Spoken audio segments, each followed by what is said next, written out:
Hey guys, and welcome back. It's Josh, and today we'll be going through some of the designs and techniques used for the Starkiller base mock. If you guys haven't checked out that video yet, click the link in the description. You can go watch that video. But without further ado, let's check out at the builds we have today. First things first, I know a lot of you want to see how this ventral cannon turret thing was made, so I'm going to go through with you guys quickly first. These are separated into 4 pods, and these are these studs on clip pieces. On both sides are 2x4 tiles, and inside here, that's basically how you build it. It's vertically this orientation, and as you can see, there is a dice piece there. I call it the dice piece because it's studs all the way around. And you got a flickfire missile, and it's just a technic hole there. So I hope that gives you a very clear look on what it's like in there. And then you can put this tile back on. Then you attach it, and it's basically 4 of those on 4 different modified pieces with the clip attachments. Take that off, it's basically just a studs on side design. Nothing too special, but I want to show you guys is the base here. And the base is basically these Technic and modified stud pieces, as you can see. So that gives it the sturdy articulation. I didn't want to use clip hinges again for the ups and downs of this thing because it just didn't feel sturdy enough. So hopefully now you guys have a better idea of what the ventral cannon looks like, and I hope you guys have a good time building your own. Next up we have some Stormtrooper stuff. Now these aren't really my builds, but they're pretty cool. I just wanted to show you guys. Here we have the Stormtrooper helmet stand. This is very simple. Jumper pieces, cylindrical pieces, and these pieces are the studs on side pieces with a tile just to give it stability and sturdiness. That goes very easily, and we'll talk about the bed now. This is even simpler, right? It's basically just all the way studs facing upwards. This is just a clip hinge with a double cheese slope, and underneath it uses these modifieds on the side pieces. Another simple one, but this one I know a lot of you guys are also interested to see.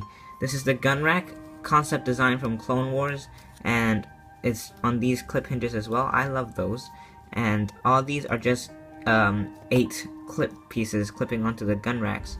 It's very simple. On the center it is just 1 column, 2x4 column going through the middle, and it works nicely. As long as you don't mind your guns getting bent a little, I think the design works fairly well.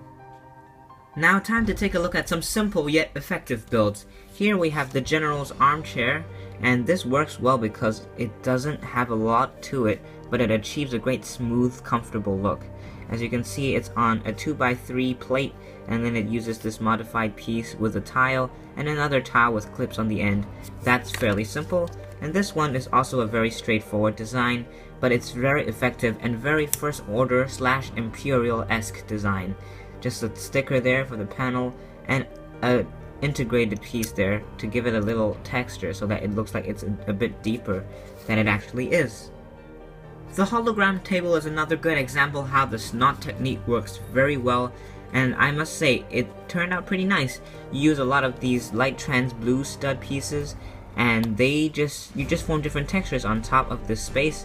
Basically what's going on here on the side, it's just a ×4 side modified brick right there, and as you can see, all I have to do is add this design on top, and it works very well. Now in the mock I didn't attach it to studs, but it's possible.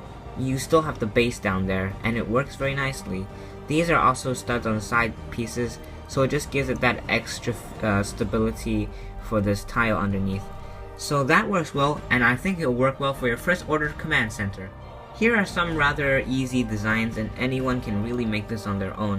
This is just a pillar column design in the TIE Fighter hangar, so I'm just gonna give you a good look around and that's it. Those are grow pieces, nothing to it, but this lamp design is quite interesting, and I came up with it while making it halfway. I didn't have this fully planned out. As you can see, it uses the dice piece again with these curved slope edges, and it just goes on top of these two, gives it enough gap for the trans blue to shine, and I think the end result is pretty good. It looks cool, it looks modern, and I think it'll work well even if you're not in a Star Wars setting.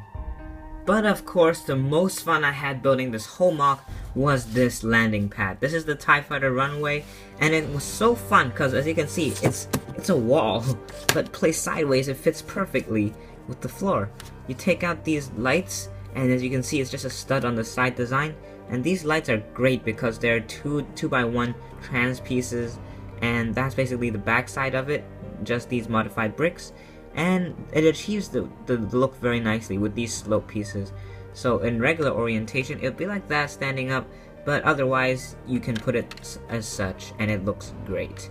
For these parts, these are just slope pieces matching and missing by one tile piece.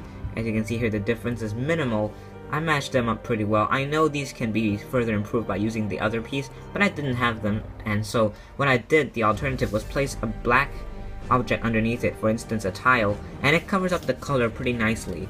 So that is a look at the rutway I've created, and I hope you guys like this build as much as I did in making it.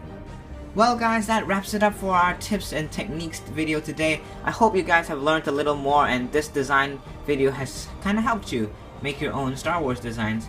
And if you guys have any ideas or suggestions you'd like to tell me about, I'd like to learn something from you as well, so leave a suggestion or just a comment in the section below, and I'd be happy to talk with you anytime.